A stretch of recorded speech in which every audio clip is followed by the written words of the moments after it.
Hello and good evening. Nice to have you join us on the news at 5. I'm Dominic Ibiwa, and these are the stories and reports we're tracking at the moment.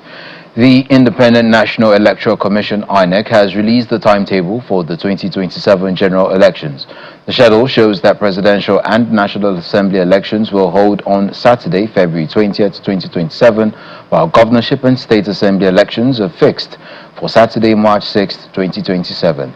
Campaigns for the presidential and National Assembly elections are scheduled to hold between November 18, 2026 and February 19, 2027, while campaigns for the governorship and state assembly elections will run between December 15, 2026 and March 5, 2027. Some other dates noted on the schedule include the conduct of continuous voter registration (CVR) is set to hold between April 2026 to January 2027, while submission of candidate list is slated for October 1st to 31st, 2026.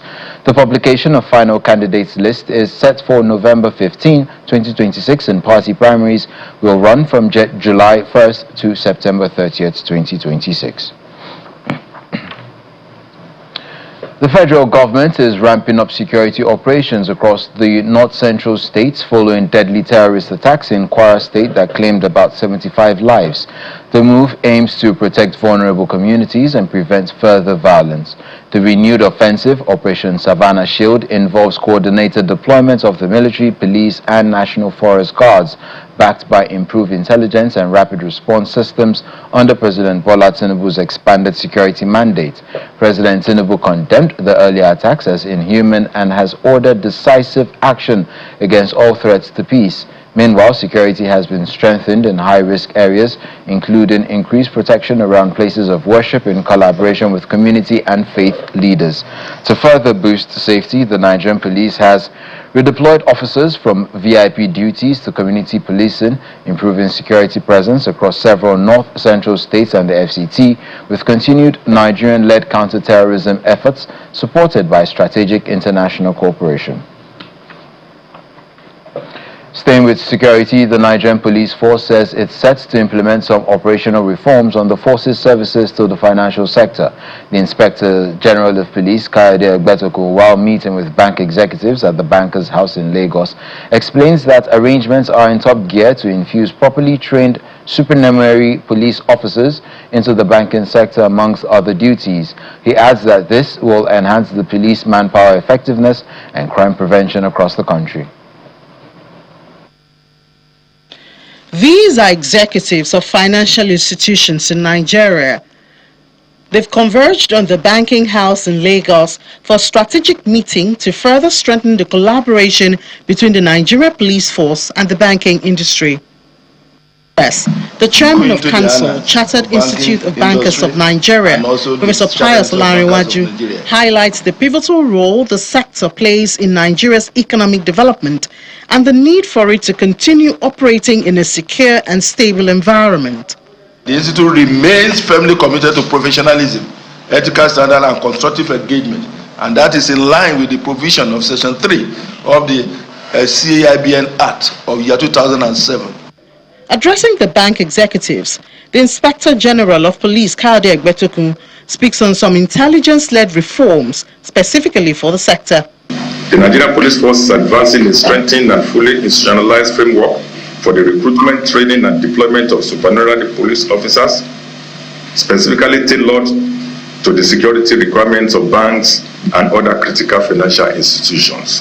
Furthermore, the legal framework provides, where operationally justified and subject to appropriate approval, for the training and authorization of such personnel in the bearing of arms in accordance with Section 24, subsection C, thereby ensuring that their deployment meets the requisite standards of professionalism, proportionality, and lawful engagement. He also announces a policy change that would end the routine deployment of regular police officers for personal escort and banks. In alignment with the prevailing national policy direction and in furtherance of ongoing manpower optimization within the Nigerian Police Force, regular police officers will no longer be routinely deployed for personal escort assignments or non-essential VIP protective duties within the private sector. In the same vein, the traditional model of deploying conventional police personnel for routine cash and transit escort services is being reviewed and will be progressively restructured in accordance with sustainable resource management and internationally recognized best practices. As they firm up all arrangements at ensuring a well-secured operational atmosphere for the sector, the police chief maintains that new policy strategy will no doubt strengthen the security of Nigeria's banking sector, safeguard financial infrastructure, and combat evolving financial crimes like cyber-enabled fraud, identity theft, insider collusion, organized financial crime, and illicit financial flows. The Arawa Consultative Forum has raised concerns over the worsening insecurity across northern Nigeria. At the forum's 79th National Executive Committee meeting in Kaduna, Chairman of the forum, Mr. Maman Usman, described the security situation in the region as grave, devastating and deeply troubling, warning that the ills of terrorism, banditry and kidnapping are escalating across several states. Mr. Usman said the region continues to face tragic loss of lives, widespread displacement and the destruction of rural livelihoods. Thank you.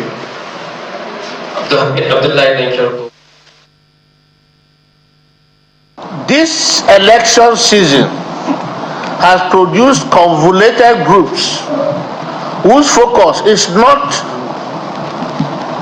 on out-of-school children, hunger, poverty, frequent attacks by kidnappers, banditry, or terrorism, but rather on strategies for repositioning themselves ahead of the 2027 elections. Terrorism, armed banditry, insurgency, and kidnapping are on the rise, as witnessed in Kwara, Southern Kaduna, Katsina, Benue, and other locations. The consequences have been devastating, with families and communities violently uprooted and displaced. These displacements have resulted in overcrowded camps and informal settlements with limited access to basic services, increasing the risks of malnutrition and mortality among survivors. Repeated attacks and the climate of fear have disrupted education, leading to school closures across affected areas. Rural economies have been severely strained, travel has become unsafe, and access to farming, schooling, and healthcare has been discouraged. Dignitaries have converged on the Murtala Mohammed Arcade in Abuja for a wreath-laying ceremony in honor of Nigeria's former military head of state, General Murtala Mohammed. Leading the delegation is the Secretary to the Government of the Federation, George Akume, who represented President Bola Tinubu alongside former Chief of Staff to ex-President General Muhammadu Buhari, Ibrahim Gambari, and the Ambassador of Angola. Organizers say the ceremony celebrates General Murtala Mohammed's brief but impactful leadership, defined by anti-corruption reforms and a strong commitment to Pan-Africanism. The First Lady of Nigeria, Senator Oluremi Tinubu, is asking Nigerians to unite for the development of the country. She believes the future of Nigeria depends on the willingness of Nigerians to work together. At the 2026 Leadership Awards Conference, Senator Tinubu said there is a need for Nigerians to keep working together to sustain development. It's a gathering of eminent Nigerians, governors, administrators, including serving and former legislators, as they converge in Abuja for the Conference on Political Stability and Sustainable Development in Africa. Thank you very much. Thank you. The conference begins with an address by the Deputy Secretary General of the United Nations. Africa must not be allowed to become a battleground in the ideology struggle, end quote. He understood that when might overrides right, it is the smallest and most vulnerable countries that pay the heaviest price. And that is what we're seeing today. It is a direct challenge to the very values that created the United Nations in 1945. Nigeria cannot control the global temperature of politics, but it can control how strong its foundations are at home. A former First Lady of Nigeria, Patience Jonathan, in her remarks urged media practitioners to use their platforms to help Nigeria address challenges of insecurity, gender equality, and religious tensions across the country. The theme of this year's conference, a roadmap for Nigeria, could not have come at a better time. It is timely, relevant, and deeply meaningful for our nation. This is because Nigeria is seriously challenged by insurgents, security threats, gender equality, communal violence, ethnic and religious rivals, and so on. On her part, the First Lady of Nigeria believes the nation will develop faster if there is unity of purpose. The future of our nation depends on our willingness to work together across cultural and religious differences and interests for the good of all. For a house divided against itself cannot stand. Let us keep working together to realize the Nigeria of our dreams. After the speeches, awards were presented to governors in different categories, including Governor Hope Uzodinma of Imo State, Governor Ubasani of Kaduna State, and Governor Abdullahi Sule of Nasarawa State. The First Lady of Nigeria also received an award as the 2025 President of the Year.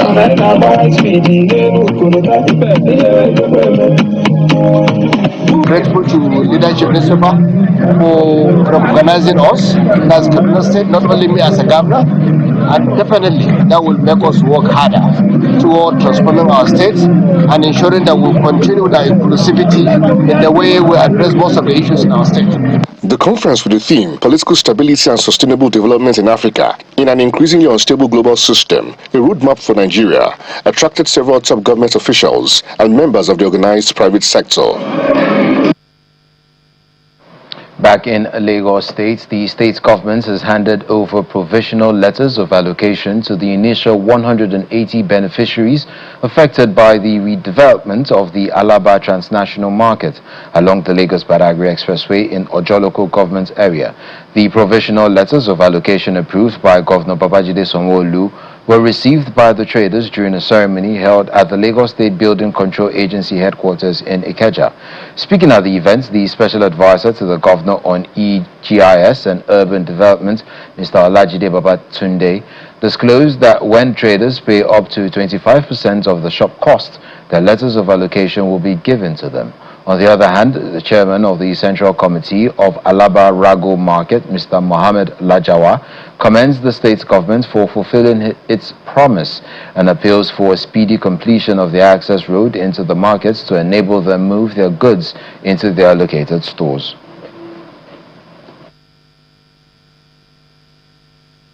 These are real allocation. So once you collect this allocation, the bank account is there. UBA is here to verify whether it is the correct account. UBA verify because so that it will not be that maybe the money has been and is going back to another Lagos State account. Ensure that it is the Lagos State account for Alaba transnational market, that this money is going to. Lagos State is not taking anything out of the money. We are just paying the money into the account that you have directed us to pay it into. You need to work with the market community. They are our people. They are your people. You need to talk to them, so you need to know them. That's why we make sure that you are here. Different groups in the market, we have unified everybody. Because success has many fathers. It is only failure, that everybody abandons. So if Alaba transnational market project is successful, it is because we have worked together. So, and working better together. So let us continue to work together. Let us ensure that we do the needful. So, just speaking to what I said earlier, Najawa, you need to move everybody out of the road. When we give you these shops now, people must start to move into the market. You need to clear some areas from inside the market, DC and Ifakino. They need to clear like an area inside the market. I see that you started building back some of those shanties. You will go back and remove those. Anybody that has gone back to build what has been done, you people should take action and remove those things. Really thank Mr. Bondo. He fulfilled the promise he promised us in the first place. He said, developing Alaba for us is not developing it for somebody. And today we have seen the sign and the trustworthy of it that the government has fulfilled their own area. In a bold move to safeguard the future of its young people, the Edo State government has rolled out a statewide awareness campaign tackling cultism, drug abuse, and related criminal activities. The initiative is focused on secondary schools across the 3 senatorial districts, aiming to curb this growing social threats at their roots.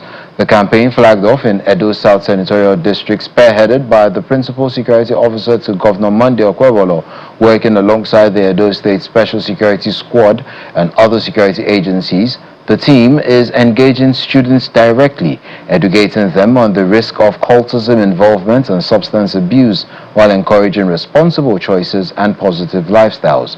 Through dialogue, mentorship, and community partnership, the government says it is determined to build a safer environment where students can thrive free from fear and harmful influences. Any option for forgiveness again. Taking the message straight to the school grounds, the Anti-cultism and drug abuse campaign team, led by the Principal Security Officer to Governor Monday Okwebolo and coordinated by the head of the Edo State Special Security Squad, stormed schools in Edo South.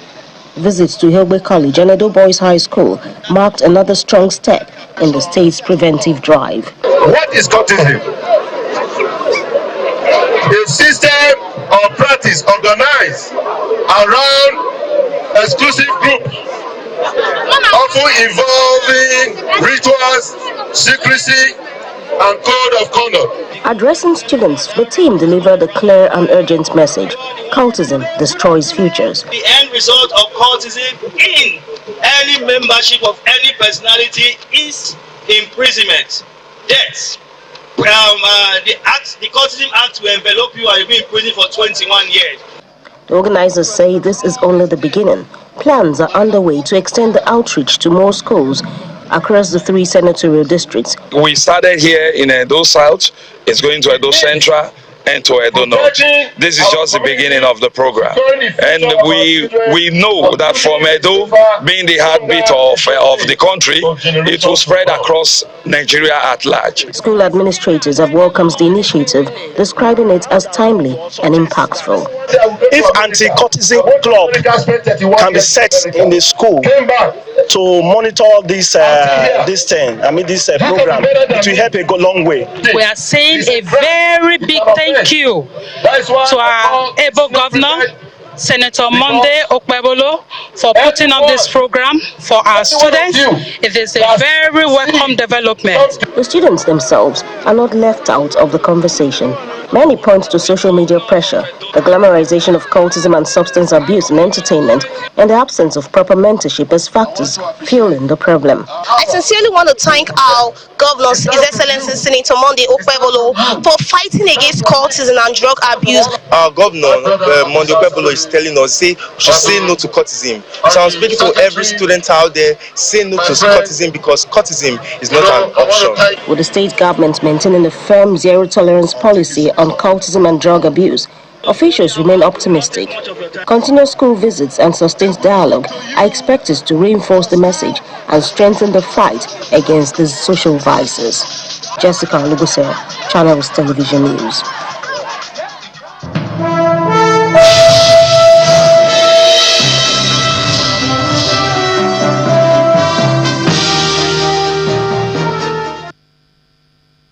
On business news, African startups are shifting their fundraising approach as equity funding drops sharply, with founders increasingly turning to debt financing to raise capital.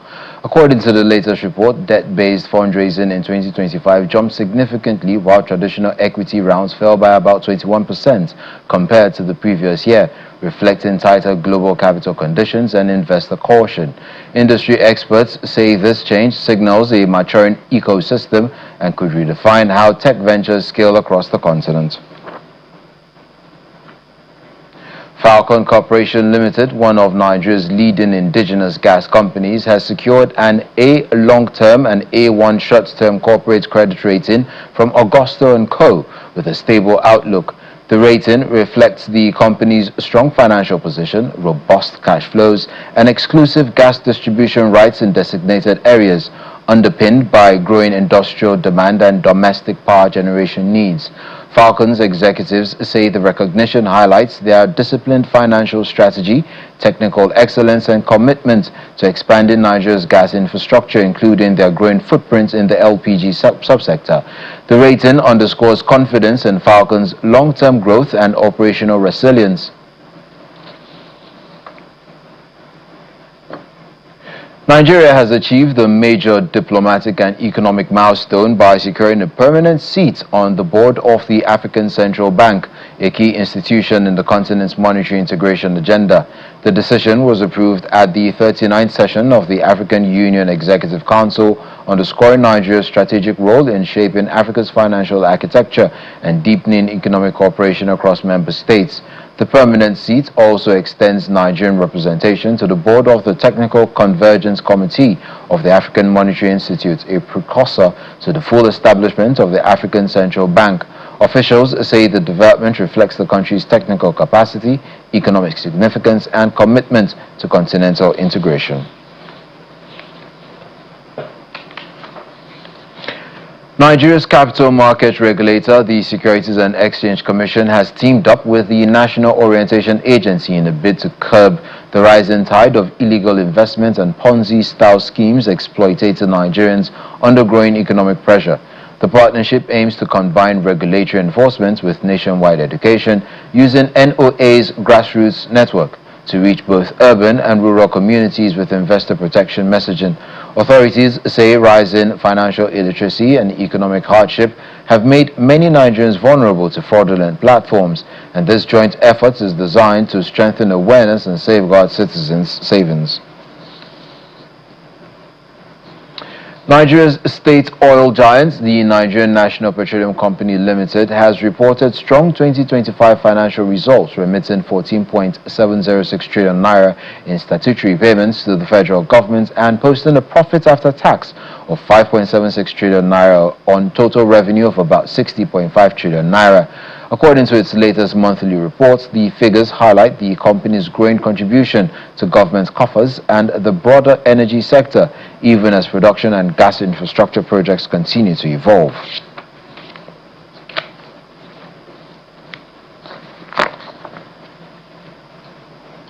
And that's it on the news at 5. I'm Dominic Iwiwu. Up next is The World Today.